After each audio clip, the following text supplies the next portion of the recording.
Saudi আরবের পতাকার কালেমার প্রতি সম্মান জানাতে নিয়মই বদলে ফেলেছে ফিফা। ফিফার এই সম্মান গোটা মুসলিম বিশ্বের মন জয় করে নিয়েছে।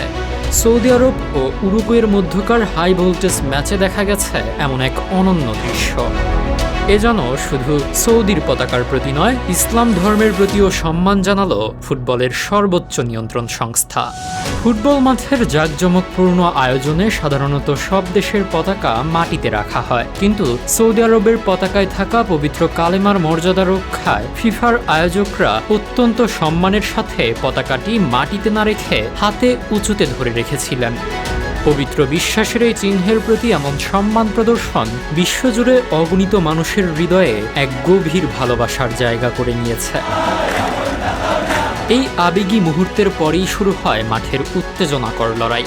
শক্তিশালী উরুগুয়ের বিপক্ষে সৌদি আরব যে দাপট দেখিয়েছে তা ছিল অবাক করার মতো। ৪১ মিনিটে আল আমরির গোলে এগিয়ে গিয়ে সৌদি আরব যখন জয়ের স্বপ্ন দেখছিল, ঠিক তখনই পাল্টা আক্রমণে ম্যাচের নিয়ন্ত্রণ নেওয়ার চেষ্টা করে উরুগুয়ে।